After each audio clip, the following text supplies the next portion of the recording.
The desire to be the greatest is not a righteous desire, but the desire to achieve true greatness is a righteous desire. The distinction between the two is clear in the incident recorded in Matthew 20, verses 20 through 28. James and John were disciples of Jesus, and they were brothers. On this occasion, James and John's mother approaches Jesus with a request. Verses 20 and 21. Then came to him the mother of Zebedee's children with her sons, worshiping him, and desiring a certain thing of him. And he said unto her, What wilt thou? She saith unto him, Grant that these my two sons may sit, the one on thy right hand, and the other on the left, in thy kingdom.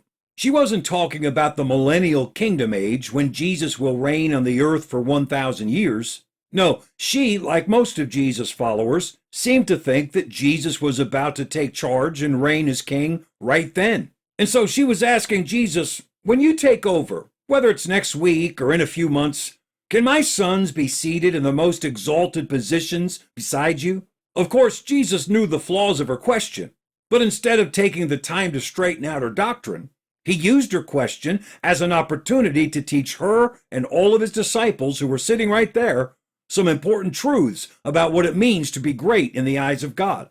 First, Jesus responded to the mom and said, Ye know not what ye ask. Not only was he telling her that things were not going to unfold the way she was thinking they would unfold, but he was also telling her that the prestige that she was envisioning for her sons was not where true greatness was to be found.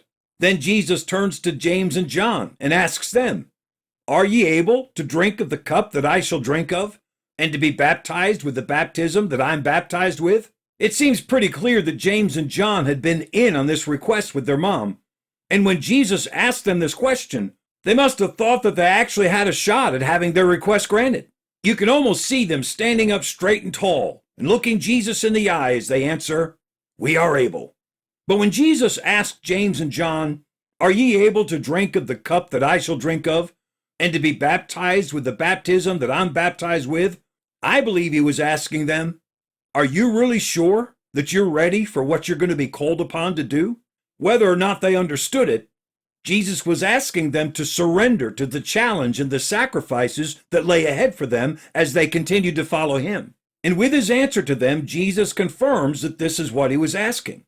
Jesus said, Ye shall drink indeed of my cup and be baptized with the baptism that I'm baptized with. They still don't know what he means, but he's giving them tools that will help them later. And in case you're asking, why didn't Jesus just come out and tell them what he was talking about? He had been telling them, but they weren't hearing him. So instead, he's preparing them. He steers them away from the seated next to his throne in his kingdom image that was in their heads by saying, To sit in my right hand and on my left is not mine to give, but it shall be given to them for whom it is prepared of my Father. Of course, that's when the other 10 disciples all turned self-righteous against James and John. And when the 10 heard it, they were moved with indignation against the two brethren.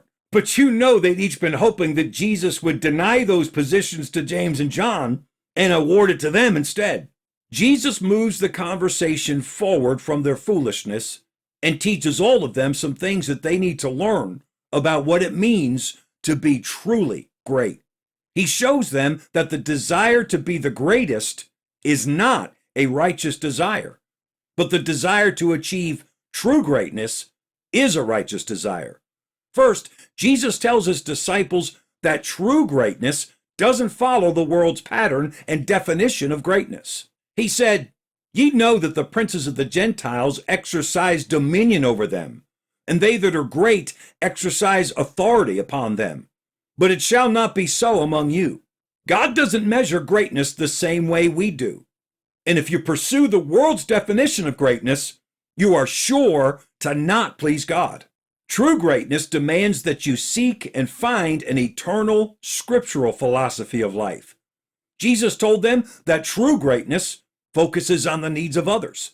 He said, Whosoever will be great among you, let him be your minister.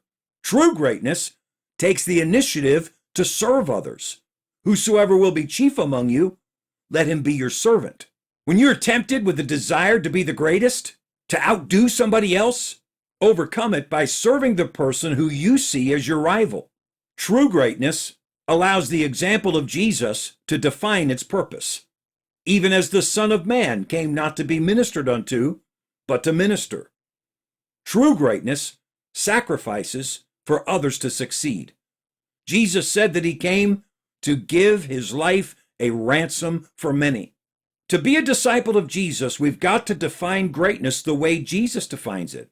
We've got to understand and believe that the desire to be the greatest is not a righteous desire, but the desire to achieve true greatness is a righteous desire. I'm so glad that the pursuit of true greatness is not a competition, that every one of us can achieve true greatness without stomping on anyone else. Christian, God wants to help you achieve true greatness in your life. Stay the course.